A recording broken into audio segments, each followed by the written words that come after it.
Okay, so in today's video, we're going to talk about the backswing and a key movement in the backswing. And that's something that recently a student of mine, Lynn, has discovered. Like most golfers, she had a problem with the downswing sequence, but what she didn't realise, it was because of a backswing move.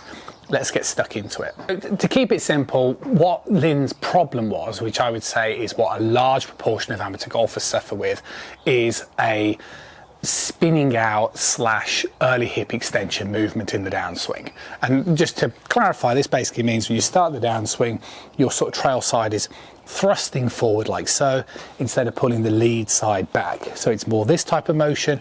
What this inevitably does, shoves everything too far out in front of you, makes you swing too steep, which massively isn't a problem maybe for the shorter clubs. So like probably lots of you, hitting wedges up to 7-iron were absolutely fine, but it was causing more inconsistency with the longer clubs.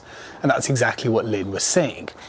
But Lynn was sort of struggling with the sequence of the downswing, and it was because very much of a movement in the backswing position.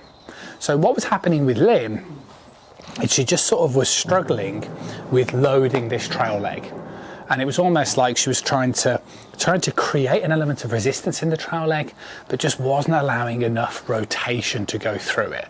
And this is something that I see with a lot of students and people that come through that door there for golf lessons. And that's why I thought it was a really important thing to share with you guys as well. So what are we looking for? In the backswing position, what you're looking to achieve is about a 90-degree shoulder rotation. Okay, so if I kind of put my hands across my chest as we sort of turn the chest, turn the pelvis, you want to try and get a line through the shoulders to about 90 degrees. And this helps you do things like, well, lever the club up in the air. It helps also massively in the sequence of the downswing as well. So to be able to do that amount of rotation, let's say to keep it simple, that amount of rotation to the shoulders, obviously what needs to happen, your upper body, your chest needs to rotate in a big way, but also so does the pelvis, okay? Now, this would depend on each golfer's range of motion, but to keep it simple, let's say we're trying to turn 90, and to do that, we're gonna have to allow the pelvis to turn about 45 degrees, okay, something like this. Now, what will happen is if I take my setup position here, so about shoulder width apart with my feet, and when I sort of just allow a little bit of knee flex, what also happens is that, well, my legs would go, the upper part of my legs go slightly outward facing. So if I face you guys, the upper part of my thighs would be in an element of external rotation like so, okay, like this. Now, as I start to trigger rotation, and the idea is that we're trying to get this feeling of turning the pelvis into the leg, very quickly what starts to happen is that as my pelvis turns into the leg, feel that element of activation, but then we have to obviously keep turning to keep the shoulders moving or keep your spine moving. And what should happen, as you can see with my trail leg, and we see this with great golfers or pretty much every tour pro, is that the upper part of the leg has to go outward facing as well, like so. Now, what Lynn was sort of doing is it was almost like she was restricting this motion and she was trying to keep this too forward facing, and it was almost making it get a little bit sort of too slidey, and it wasn't allowing that hip to come more in towards the center of the stance. So that's the first thing that you want to be looking for, is when you're sort of turning that pelvis into that leg, you're trying to turn like so. So the upper part of this leg would be progressively moving around like this. Now, that's going to help you turn. It's going to help you put weight underneath the trail leg. But I think what's more important, and this is the thing that made a big difference to Lynn, is what it's going to do is it's also going to give you the capability to start the downswing correctly. So what are we looking for in the downswing? So hypothetically, we've moved the pelvis into the leg, and then we've moved the pelvis around to continue the rotation. Now what we're looking for is the upper part of this leg, or this leg in total, to kind of stay still, if you like, to kind of feel like it's screwed in towards the ground so that we can pull the lead side away from it. And as I pull the lead side away from it, and we can see an example here as well of Dustin Johnson, who demonstrates the squat move exceptionally well, you can see the way that I kind of return to a degree similar to what I spoke about at the beginning. Both legs again go outward facing. And this is kind of known as, again, dual external rotation, which produces that squatting move.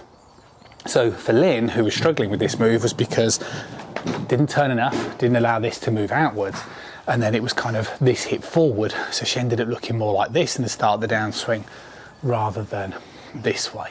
And this is a really big move, because not only does it help rectify that sort of hip depth issue that we talked about earlier, but again, from that face-on perspective, it gives you that ability to do this sort of squatting motion, which is the perfect sort of sequence. So if we sort of understand the theory, what's the best way to put this into sort of a practical range session? What I did with Lynn is exactly what I'd suggest you guys to do, and it's something that you'd have probably experimented with before, and it's a very simple step drill. So you would get set up to the golf ball, and you put your lead foot by your trail foot and the club opposite your feet. So effectively you're starting about just less than a foot to the right of the ball for a right-handed golfer. And what you want to do is, as you get towards the top of the backswing position, you want to be simultaneously stepping as the club reaches the capacity of, or the climax of the backswing position.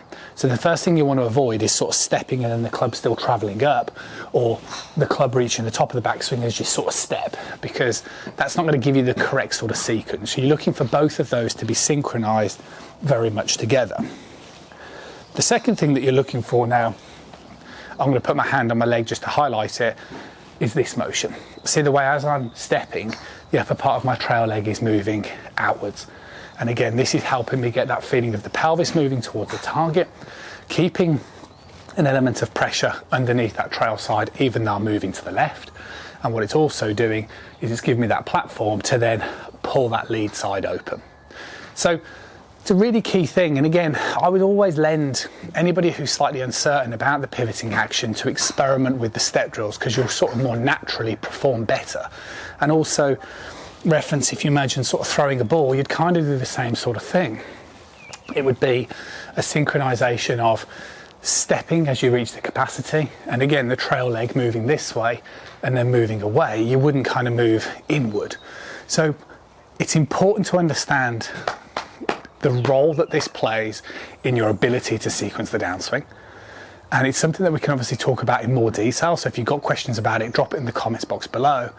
But what I'm trying to get you guys to understand is turning into here, and then we can really use that to just pull that lead side back as you initiate that downswing. It's going to help you get that sort of sense of the squatting motion, and it's going to stop you sort of firing that trail side too far forward. See you guys again really soon.